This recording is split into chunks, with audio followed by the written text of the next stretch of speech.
Philemon is a character quoted in the New Testament to whom the Apostle Paul addressed one of his letters. My name is Daniel Canagero, and in this video we will understand everything the Bible says about who was Philemon. Very directly, we know that Philemon was a brother in Christ, a first-century Christian who owned slaves, or at least one slave, by the name of Onesimus. On the basis was a slave who had fled from his lord, in this case, Philemon, and who had contact with Paul, possibly in Rome. The name Philemon has Greek origin and means something like the one who is kind or fond, loving. And it is very likely that Philemon lived in the city of Colossos, there in the valley of the Lyco River, near Hierapolis and Laodicea, Asia Minor. Although some interpreters have already tried to propose some objections to this possibility, none of them are actually convincing. The biggest evidence that Colossus was even the city in which Philemon lived can be raised when we establish the parallel between Paul's epistle to the Colossians and the letter also sent by the Apostle Paul to Philemon. Even we can see that the slave of Philemon is quoted both in the epistle to the Colossians and in the epistle addressed to Philemon, of course. This is how at least we read in Colossians chapter 4, verse 9, where the biblical text says, another factor that also proves this possibility is the fact that Archippo, quoted in the letter to Philemon, is also remembered by Paul in the epistle to Colossians. In Colossians chapter 4, verse 17, we read the following. And in Paul's epistle to Philemon in verse 2, remembering that Paul's letter to Philemon only has one chapter, we read the following. And our sister Aphia and Archippo, our teammate of struggles, and the church that is in your house. Still on Archippo, scholars raise a very interesting possibility. They say that Archippo had been the son of Philemon and pastor of the church of Colossos, having assuming the pastorate in the absence of Epaphras, who was the founder of the church in the city of Colossos, but was stuck with Paul in Rome. About Aphia, then she would have been Philemon's wife. If Archippo was not then the son of Philemon, still remains the great possibility that he was a local pastor in the city of Colossos. But a part that is undoubtedly highlighted in the New Testament text about Philemon's story concerns its conversion. In the light of biblical details, it seems that although Paul had not visited Colossians personally, Philemon would have converted to Christ through the Apostle Paul's ministry. And this fact can be considered when we analyze two particular verses. The first is Colossians chapter 2, verse 1, where the biblical text says, Why I want you to know how big combat I have for you, and those who are in Laodice, and how many have not seen my face in flesh.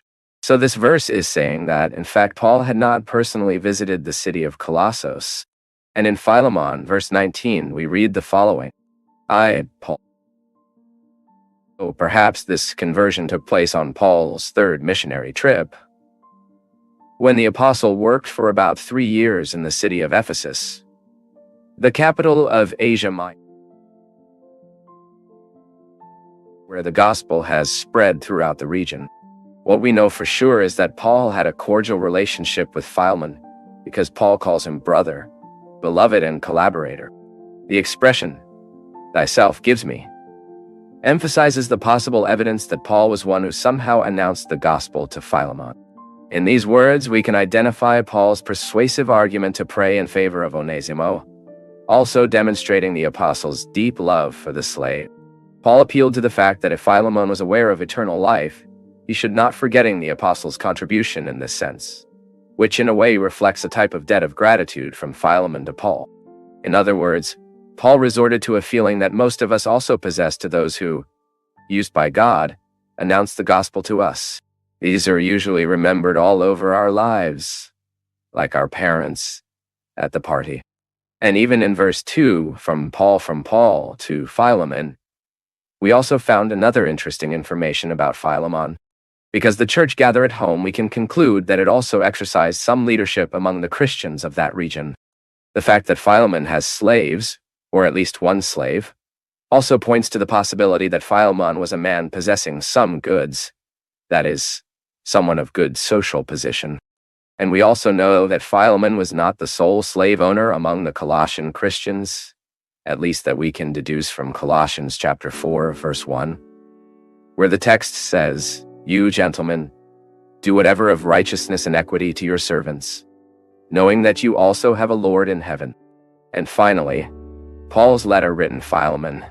In the letter, Paul thanks Philemon for the love he had already shown in the past for Christians, and Paul intercedes in favor of Onesimus. Paul asks Philemon to forgive the crime he had committed and to receive him back as a brother in Christ. In fact, Paul had hoped that Philemon would receive the good way, would forgive themselves, and may even release him. Considering all this, then we can see that Paul's recommendations to Philemon highlight, above all, the importance of forgiveness and also the need for unity among the brothers in Christ. It is true that after Paul's epistle to Philemon, we know nothing more about Philemon. In fact, we don't even know how Philemon received the Onesimus.